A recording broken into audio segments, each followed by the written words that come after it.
खुलुमबाय। गिबियावनो नोंथांमोनखौ आंनि जनालि बर' रादाबाव बयखौबो बरायनानै लाग्रोनाय जाबाय।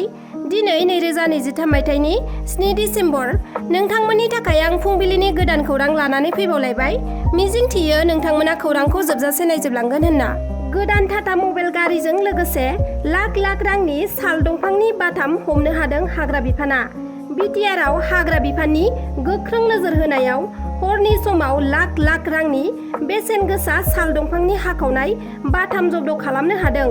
बिसमुरि हाग्रा रैखाथि बिफाननि गोख्रों सिग्रोमनायाव थांनाय मंगलबारनि हराव 9:30 रिंगासोआव खाबु लानानै AS 26SC 0767 नाम्बार प्लेट थानाय टाटा मबाइल गारिया सिखावै बेसेन गोसा साल दंफांनि बाथामफोरखौ लानानै फैखोमादोंमोन।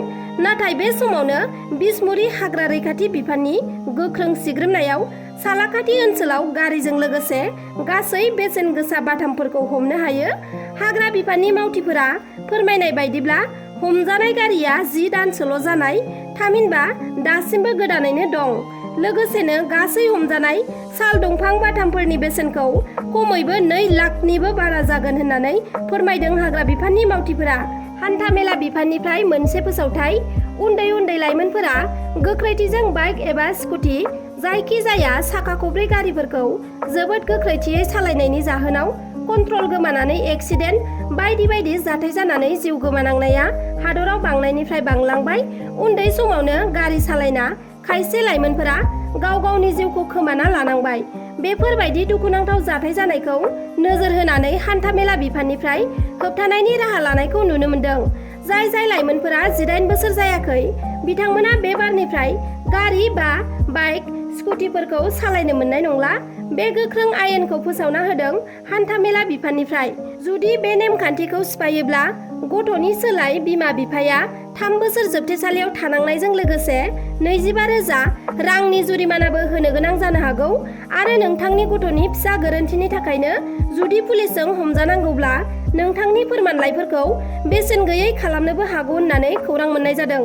हान्थामेला बिफाना मोनसे बिथोन होदों जे बेबादि उन्दै बैसोआव गारि सालायोब्ला 25 बोसोरसिमहालागै गारिनि लेखा पत्रफोरखौ मोनफिननाय नङाबो जानो हागौ।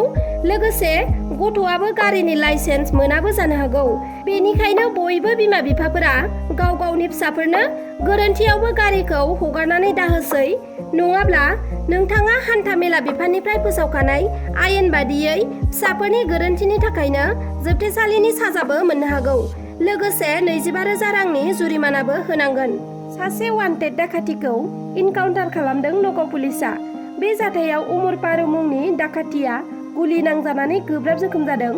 थांनाय हरनि 2:40 रिंगासोआव रुपही हाटनि बेलगुरियाव जादों बे पुलिसनि इनकाउन्टारआ। मिथिनो हानाय बायदिब्ला हरखाब पुलिसनि अपारेशनाव वान्टेड डाकाइट उमर पारुकआ पुलिसखौ गुलि गावनानै खारलांनो नाजादोंमोन, नाथाय हायाखिसै। पुलिसआबो फिन गुलि गावफिनो दाखाथिनि सायाव। पुलिसनि गुलि गावनायाव दाखाथि उमर पारुकआ थोंनैबो आथिङावनो गुलि नांजानानै गोब्राब जोखोम जायो आरो खारनो हायैनि पुलिसजों हमजाबाय। रिपर्ट बायदिब्ला थोंनैबो आथिङाव गुलि नांजाना गोब्राब जोखोम जानाय उमर पारुकखौ फाहामथायनि थाखाय नगाव मेडिकेल कलेज एन्ड हस्पिटालाव एडमिट खालामनाय जादोंमोन, नाथाय उनाव हालोदखौ नायनानै गुवाहाटी मेडिकेल कलेज एन्ड हस्पिटालाव लांनाय जायो। बे समाव दाखाथि उमर पारुकनि हालोदा खैफोदनिफ्राय बाहेरावब्लाबो गुलि नांजानाय थोंनैबो आथिंखौ अपारेशन खालामनो नांगोन होननानै गुवाहाटी मेडिकेल कलेज एन्ड हस्पिटालनि डक्टर अभिजित शर्माया खौराङाव मिथिहोदों।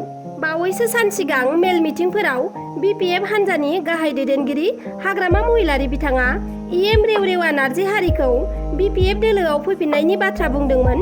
बेखौ लानानैनो मैया EM रेवरेवा नार्जिहारि बिथाङा BPF दोलोनि गाहाय दैदेनगिरि हाग्रामा महिलारिनि सायाव गोख्रों रावजों फिनजाथाय होदों। BPFआव गोलाव सम बिबानाव थाबोनाय रेवरेवा नार्जिहारि बिथाङा BPF नागारनानै BJPआव हाबबाय।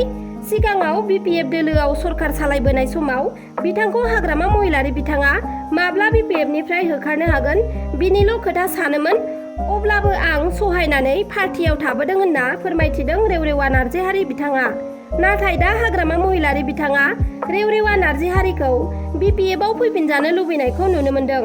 हाग्रामा महिलारिया रेवरेवा नार्जिहारि बिथांखौ BPFआव फैफिनगोन होनना बुंबोनाया 100% नंखायसो होनना रोखा बुंथिदों बिथाङा। आरो बेल' नङा, आं सैमा नङा मानसिसो, सैमायासो बहाबा गोबानानै फैयोब्ला बेयाव गिदिंनानै थांफिनो। सिगां समाव BPF दोलोनिफ्राय होखारनो थाखाय सोलो खालामबोबाय थादोंमोन।